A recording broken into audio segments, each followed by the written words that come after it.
자, 맥주 한 잔, 그리고 허심탄회한 이야기. 이게 호프 회동인데, 어제 많은 분들이 그렇게 이야기를 했습니다. 이게 단순한 호프가 아니고 희망 회동, 호프 회동이 됐으면 좋겠다. 이런 얘기 했는데. 글쎄요. 여야 3당 원내대표 회동에 이어서, 많은 관심 쏠리고 있습니다.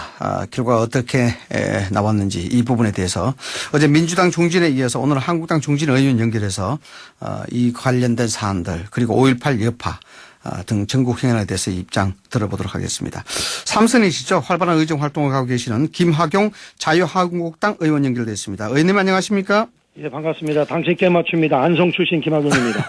예, 반갑습니다. 예, 반갑습니다. 자, 우리 속담에 꼭 찍어봐야 된장인 줄 아느냐는 그런 속담이 있습니다만은 5.18 기념식에서 문재인 대통령이 독재자의 후예가 아니라면 5.18 다르게 볼 수 없다. 이게 사실상 한국당을 겨냥했다. 이런 얘기 나오고 있는데 네. 사과 요구 계속 하시겠습니까? 사과 요구까지 할 그런 거는 전 아니라고 보고요. 그런 건 아니다. 네. 예, 솔직히 말씀드리면 원론적인 입장에서는 틀린 얘기가 아니죠. 그렇습니까? 그러나 네. 그동안 이제 우리 대통령께서 소위 니 편 내 편 가르는 정치를 해왔다는 흐름에서 보면은 그렇게 썩 좋은 발언은 아니라고 생각이 되고요. 네네. 그 언론에서도 지적하는 것처럼 이것이 만약에 자유한국당을 겨냥했다고 하면은 소위 자유한국당의 일부의 의견을 마치 자유한국당 전체 의견인 것처럼 침소봉대한 것으로 느껴지기 때문에 썩 좋아 보이지는 않고요. 대통령께서는 국민 통합을 해야 될 뿐이기 때문에 이렇게 갈등과 분열하는 발언보다는 이런 발언은 자제하고 가급적이면 국민을 하나로 모으는 그런 발언이 더 바람직하지 않을까 하는 생각을 가지고 있습니다. 전체적인 한국당 분위기는 아니고 일부분의 그런 분위기가 있을 뿐이다. 그런 얘기죠. 그런 거를 이제 대한민국 우리 자유한국당 모든 의원들이 그렇게 생각하는 것처럼 해서 소위 5.18과 자유한국당을 쪼개게 하려는 그런 의도로 비춰질 수가 있다. 내부 갈등을 유발시킨다. 네, 그래서 그런 것들은 적절하지 않은 발언이다 이렇게 말씀드리고 싶습니다. 그러니까 사과 요구까지는 아니더라도 저는 개인적으로 그렇습니다. 사과는 그런 거 한두 번 했습니까? 대통령이 이제까지 2년 동안 해온 게 이 편 내 편 가르는 정치인데 사과를 그만한 걸 어떻게 하겠습니까? 다만 앞으로 남은 3년은 조금 그런 것보다는 선거 때 안 찍은 국민도 똑같게 대우해주고 그리고 인재를 고루 등용하는 그런 것이 대통령에게도 유익할 것이다. 이런 말씀드리고 싶습니다. 자, 어제 서른 민주당 최고위원이 저희 방송에 인터뷰를 했습니다. 김정숙 여사의 악수 패싱 이걸 두고 일종의 추궁으로 해석해야 된다. 이렇게 이제 얘기해서 상당히 화제가 됐었는데 이 발언 어떻게 보셨습니까? 서른 의원님다운 말씀이시죠. 네, 서른 의원다운 겁니다. 솔직히 말씀드리면은 청와대와 민주당 쪽에서 한 거 있지 않습니까? 시간이 없어서 그랬다는 거는 그건 다분히 정치적이고 형식적인 이야기고 그 서른 의원님께서 좀 더 그쪽 진영에 솔직한 속내를 드러났다고 생각이 됩니다. 오히려 솔직한 얘기였다? 예. 근데 전 아쉽게 생각을 하는 것이 시간이 없었다는 게 말이 안 되는 게 예를 들어서 시간이 없어서 이해찬 대표와 악수를 안 한 거는 그런 대로 넘어가지만 지금 여러 가지로 첨예한 상황에서 제1야당 대표를 패싱했다는 것은 다분히 오해의 소지가 많고요. 또 공교롭게도 유시민 의원이 그런 얘기 했지 않습니까? 황교안 대표가 광주 오면 악수하지도 말고 그렇죠. 말도 섞지 말고 등을 돌려라 이런 얘기를 했는데 그런 연장선상에서의 오해의 소지가 있다. 그래서 시간이 없어서 못했다는 거는 전 글쎄 진실은 김정숙 여사님만 아시리라고 봅니다마는 제가 김정숙 여사님이라면은 다른 사람은 몰라도 대척점에 있는 분의 손은 꼭 잡고 오히려 다정한 말씀을 나누는 것이 맞지 않았냐 하는 그런 아쉬움을 갖고 있습니다. 오히려 감사 안 해야 된다 이런 말씀이십니다. 네네. 말씀을 하셨습니다만 이제 청와대에서는 고의성이 없고 시간이 촉박했다 이렇게 이야기하는데 사실상 이런 청와대의 입장이 말이죠. 자칫하면은 김정숙 여사가 현실 정치에 휘말려 들어갈 수 있다. 이게 영부인이 정치적 메시지를 낼 수 있든 냈다는 그런 오해 이런 걸 받을 수 있다는 부담 이런 것 때문 아닐까요? 아니 청와대 입장에서는 당연히 그럼 네. 그저 제1야당 대표랑 일부러 네. 악수 안 하고 지나갔다 이렇게는 얘기 못 하죠. 네. 그러니까 그건 뭐 제가 봐서는 뭐 큰 문제는 없다고 생각이 되고요. 네네. 다만 글쎄요. 아무래도 좀 뭐 의도성 있게 안 한 것이 네. 확률이 높다고 봐야죠. 근데 네. 그런 것은 옳지 못한 거죠. 네. 의도성으로 보기에는 좀 그렇다라는 그런 말씀이신 것 네네. 같은데. 네, 알겠습니다. 자, 어제 여야 3당 원내대표 호프 회동 열렸는데요. 네네. 의원님. 혹시 관련돼서 뭐 전해 들으신 얘기 있으십니까? 뭐 전해 들은 얘기 없고요. 어제 너무 늦게 끝났기 때문에 언론을 통해서 좀 봤는데요. 네. 뭐 보나 안 보나 뻔한 거죠. 한 번 만나가지고서 네. 그게 뭐 해결이 되겠습니까? 네. 그러나 만난 것 자체는 의미가 있다고 생각이 되고요. 네. 저도 정치를 뭐 본의 아니게 오래 하고 있습니다만은 제가 아쉽게 생각하는 게 요새 보면은 정치가 실종이 됐어요. 각자 네. 자기 자리에서 자기 장사에게 바쁜 게 대한민국의 오늘입니다. 그래서 저는 아니 적군이랑 싸울 때도 저 장군들끼리 만나가지고서 또 할 얘기는 하지 않습니까? 네, 그렇죠. 네. 그런 것처럼 그 여야 원내대표들이 형식과 관계없이 수시로 만나가지고 의견 교환을 하고 또 접점을 찾아나가는 노력이 필요하다고 생각이 됩니다. 뭐 어제 회동은 만난 것 자체로 저는 의미가 있다고 생각이 되고 어제 아마 각 당에서 생각하고 있는 것들이 대강 나왔기 때문에 이제 돌아가 가지고서 뭐 또 상의할 분들이랑 상의해서 서로 간에 해결 방안을 갖고 다시 또 만나야 될 테죠.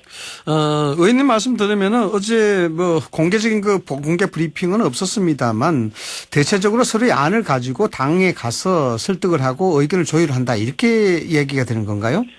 아니 이제 어제 이제 그 뭐 쉽게 얘기하면은 자유한국당 입장에서는 네. 어떤 것이 불만이고 네. 또 어떤 점이 선행이 돼야 우리가 국회에 정상화 임할 수가 있다 이런 얘기를 했을 테고요. 네네. 또 바른미래당 오신원 신임 원내대표는 중재자 입장에서 또 이야기를 했을 테고 그러니까 그런 점들을 가지고 이제 이인영 원내대표가 아무래도 당의 지도부랑도 상의를 해야 됐고 또 무엇보다도 엄처 시야에 있으니까 네. 청와대랑도 또 통화를 해가지고 조율을 해야겠죠. 네. 혹시 뭐 나경원 원내대표가 오늘 관련된 사안에 대해서 의원들에게 설명할 수 있는 그런 시간 준비되어 있나요? 뭐 오늘 뭐 필요하면은 뭐 원내대책회의나 이런 데서 뭐 네. 이야기를 할 테지만 아마 공개적으로 이야기하기는 쉽지 않으리라고 봅니다. 공개적으로 이야기하기 네네. 쉽지 않다. 의원님, 이 국회 정상화 언제쯤 될까요? 국회 정상화는 뭐 제가 봤을 땐 빨라도 네. 뭐 이달 말이나 6월 초가 될 텐데 빨라야 빨라요? 네. 민주당에서 네. 어떤 해결책을 내놓느냐가 관건이라고 생각이 됩니다. 우선은 뭐 진정성 있는 사과가 네. 있어야 될 것이고 그리고 선거법 개혁 또 공수처법 검경 수사권 분리를 네. 소위 독단적으로다가 합의 없이 처리하지 않겠다는 그런 것들이 뭐 얘기가 되겠죠. 근데 네. 실질적으로 그런 얘기 하나하나 네. 현재 지금 패스트 트랙대로 다 가지는 않을 겁니다. 그렇게 가지를. 네네. 이미 지금 민평당도 유성엽 원내대표로 바뀌었고 네. 바른미래당도 오신환 대표로 바꿨기 때문에 그렇죠. 실질적으로 지난번에 너무 무리해서 했거든요. 네. 그리고 아시는 것처럼 가장 포인트는 뭐냐면요. 네. 패스트 트랙 대상이 아닌 선거법 협상을 미끼 상품으로 해가지고 그러니까요. 자기들이 원하는 공수처와 검경 수사권 조정을 끼워넣는데 네. 이거는 아마 대한민국 국회에 두고누고 남을 나쁜 선례가 될 것입니다. 그 절차적 정당성에 문제가 있으니까. 예, 그리고 그렇죠. 이미 지금 사보임을 정상적으로 한다고 한 거는 절차적 정상적인 문제를 시인한 거거든요. 네, 그래요. 그렇기 때문에 아빠 지난번에 그 민주당과 우리 당에서 참 말도 안 되는 엄청난 의원들을 검찰에 고발하고 그랬는데 그 기본적인 원인이 무효가 될 여지가 생겼다고 봅니다. 예. 의원님께서는 당 중진으로서 이 부분은 좀 책임이 무거우실 거라 생각이 드는데 네네. 예, 지지율 포인트가 10포인트 넘게 또 벌어졌어요. 네네. 이거 왜 다시 또 벌어지게 된 걸로 보십니까? 우선은 여론조사를 실시하는 기관에 대해서 네. 솔직히 100% 신뢰할 수가 없고요. 여론조사 기관. 네. 네. 그럼에도 불구하고 여러 가지 이유가 있죠. 첫 번째는 부적절한 발언 문제가 있었을 부적절한 테고. 발언. 네. 그리고 제 개인적인 생각으로다가는 또 박근혜 전 대통령과 최순실 네. 녹음 파일이 공개가 됐는데 아, 이거 뭐 난리가 났었죠. 그것도 저는 네. 사실 순수하지가 않고요. 아니 법원에 가 있어야 될 자료가 네, 그러니까요. 어떻게 해서 언론에서 이 발표를 하는지. 그리고 또 걱정은 네. 아니 솔직한 얘기로다가 정호성 전 비서관이 녹음을 해서 뭐 하나만 했겠습니까? 네. 잔뜩 했을 텐데 그럼 정치적인 유불리에 따라서 그걸 야금야금 흘려가지고서 계속 국민들에게 안 좋은 것을 그렇게 네. 소위 발표하고 네. 공개하고 이러는 것은 참 기가 막힌 일종의 신종 공작 정치죠. 네, 일종의 타이밍도 좀 그렇다고 아이, 보시는 거죠? 그렇죠. 네. 이거 뭐 솔직한 얘기로 이거 뭐 냄새가 너무 나죠. 냄새가 너무 난다. 예, 그리고 또 한 가지는요. 우리 당에서 그런 실책을 한 것도 사실입니다만은 네. 저쪽에서 실책하는 것은 언론에서 적당하게 넘어가고 네. 우리 측에서 뭐 실수하면 거의 모든 언론들이 정말 무슨 다들 달겨들어서 네. 이리 난리하는 건데 이것도 영향이 있는 거죠. 다시 말씀드리면은 옛날에 우리 이 교수님 학교 다닐 때 불달리기 해보셨으면 압니다만 네, 네. 시골 운동장이 높고 낮은 게 있어가지고서 그렇죠. 네. 이게 높은 데서 먼저 시작하면 2승 3판에서는요 네. 100% 집니다. 낮은 데서 하는 데가 먼저 이기고 도로 서서 치고 한 번 또 가서 또 지거든요. 네. 그러니까 이게 기울어진 운동장에서 이긴다는 게 쉽지 않습니다. 그래서 네. 국민 여러분들께서 방송을 들으시는 국민들께서 이 기울어진 운동장에 대해서 좀 인식을 하시고 기울어진 유튜브도 운동장이다. 좀 자주 네. 보시고요. 유튜브도. 또 언론에서 나오는 거 액면 그대로 믿지 말고 그 언론이 어떤 성향의 언론이냐. 뭐 뻔한 거 아닙니까? 지금 뭐 완전히 지금 속된 말로 해서 저쪽 빨아주는 언론들이 얼마나 많습니까? 그러니까 그런 거 국민들께서 잘 좀 감안하셔서 판단해 주셨으면 하는 바람입니다. 이왕이면 BBS 불교 방송도 좀 잘 들으라고 한 말씀 해주시죠. BBS 불교 방송은 네. 대단히 합리적인 방송입니다. 아이고, 많이 감사합니다. 청취해 주시기 바랍니다. 예. 일단 의원님께서 얼마 전에 안철수계가 한국당으로 올 수 있다 이런 말씀하신 적이 있으신 것 같은데 네. 이거 손을 내민 걸로 봐야 됩니까? 아니 내밀고 안 내밀고를 떠나서요. 네. 저는 이제 정치를 하는 사람이니까 항상 그 사람 입장에서 또 얘기를 해야 되거든요. 네. 만약에 제가 안철수라면 어떨까? 네. 선택의 여지가 없는 거죠. 예, 선택의 여지가 예, 없다. 왜냐면 진검승부를 벌이려면은 소위 빅2에 들어가야 되는데 네.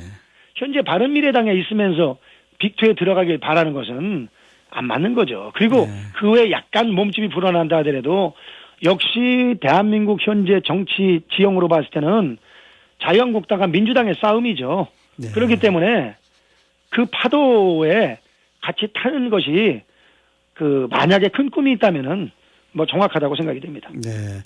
결국 양정당 정치가 될 수밖에 없으니까 그런 네네. 어떤 정치 장르를 보더라도 그래 해야 되지 않겠느냐라는 네, 그런 맞습니다. 말씀이신 것 같은데 혹시 말이죠. 안철수계 어느 누구로부터 한국당 오겠다 이런 의사 타진 받으신 적이 있으신가요? 없습니다. 없고요. 네. 그런 거 제가 이렇게 먼저 물어보는 것도 사실 결례죠. 네. 그런 것은 그렇죠. 이제 네. 인위적으로 되는 게 아니라 정치는 생물이기 때문에 네. 아마 적절한 타이밍이 도래하게 되리라고 생각이 됩니다. 자, 황교안 대표 관련해서 하나 여쭤보겠습니다. 네. 어제 전북에서 민생투쟁 대장정 일정 이어갔는데 이게 네. 전부 호남이 민심이 만만치가 않지 않습니까? 이렇게 되는 그런 상황에서도 불구하고 호남을 계속 찾고 있는데 어떻게 좀 민심 변화가 있다고 보십니까? 어떻습니까? 민심 변화가 있어서 그러는 건 아니고요. 네. 분명히 말씀드리지만 광주 민심 틀리고 전남 민심 틀리고 전북 민심 틀린 건 사실입니다. 네네. 그러나 저는 기본적으로 잘하고 있다고 보는 게요. 문재인 대통령과 또 좀 차별되지 않습니까? 이 편가르는 정치가 아니고 네. 통합의 정치를 추창한다는 측면에서 대한민국 어디는 못 가겠습니까? 그리고 네. 꼭 호남만 찾는 거는 아니고요. 네. 그게 이제 쭉 일정을 정해서 돌아다니는데 어제가 아마 전북을 방문하는 그런 기회였던 것 같은데 저는 잘하고 있다고 봅니다. 예, 알겠습니다. 마지막으로요. 어제 문재인 대통령이 추경 관계 때문에 네네. 국회를 좀 강하게 비판을 했습니다. 뭐 궁극적으로 일하고 싶은 그 정부를 국회가 맡고 있다 이런 메시지인데 어떻게 보셨습니까? 한마디로 얘기하면요. 대통령 말씀이 앞뒤가 너무 안 맞아요. 네네. 왜냐하면 추경이라는 것이 국가재정법상 추경 요건이 전쟁이나 대규모 재해가 났거나 네네. 경기 침체, 대량 실업 등이 증대하는 그런 중대한 여건 변화가 있거나 이런 거거든요. 네. 근데 아이러니한 게 어제도 보니까 경제에 활력을 불어넣기 위해서 빨리 좀 해달라 이런 얘기를 했는데 네, 그렇죠. 사실 경제에 활력을 불어넣는 것이 추경의 본 목적은 아니거든요. 네. 그리고 대통령께서는 또 우리 경제가 그렇게 나쁘지 않다. 예. 잘 되고 있다. 이렇게 얘기하는데 아니, 잘 되고 있는데 왜 추경을 합니까? 그리고 추경 내용을 보면은요. 대통령 말씀이 앞뒤가 안 맞습니다. 왜냐면 지금 금년도 정부 예산이 470조 정말 초매머드급으로 편성을 했거든요. 그렇죠. 네. 근데 이번 추경이 6조 7천억인데 6조 7천억. 예. 그 중에서 보면은요. 미세먼지 등 국민안전 관련된 게 2조 2천억이고 네. 소위 선제적 경기 대응 및 민생경제 긴급 지원이 4조 5천억인데 본말이 전도된 거죠. 그리고 지금 그 재해대책비가 금년도 재해대책비가 1조 8천억을 세웠는데 2천억 지금 집행했습니다. 네. 그러면 1조 5천에서 1조 6천억 정도 남은 거 가지고서 얼마든지 지금 미세먼지라던가 또 포항 지진 관련된 예산 할 수가 있거든요. 네네. 그러니까 다시 말씀드리면은 목적은 이 저 허접한 일자리 만드는데 목적이 있는 거죠. 근데 지금 금년도 예산도 아직 못 쓴 거지 부지기수인데 네. 이것을 꼭 정말 1분기에 추경하는 건 아주 예외적인 거거든요. 그렇죠. 2분기에 1분기에 추정을 하려다 이제 결국은 2분기로 2분기로 넘어왔죠. 넘어왔습니다만은 저는 그래서 좀 솔직하지를 못하다. 경기가 정말 죽겠으니까 추경을 해달라. 이렇게 솔직하게 도와달라. 얘기를 하든지 네. 아니면은 뭐 돈 좀 더 풀어가지고 내년 선거에 도움을 좀 보겠다. 뭐 일으키는 얘기 못하겠지만은 네. 뭐 정말 일자리 문제가 너무 시급하니까 좀 더 좀 투입을 하고 싶다. 네. 이렇게 말씀을 하시는 게 맞지. 지금처럼 이게 경기는 좋아진다고 그리고 대한민국 경제가 그렇게 나쁘지 않다 해고서 이거를 추경을 해달라는 거는 국가재정법상 추경 요건에 알겠습니다. 전혀 부합되지 않죠. 알겠습니다. 오늘 말씀 감사하고요. 예. 다음에 또 인터뷰 좀 부탁드리겠습니다. 예. 네. 지금까지 김학용 자유한국당의원과 얘기 나눴습니다.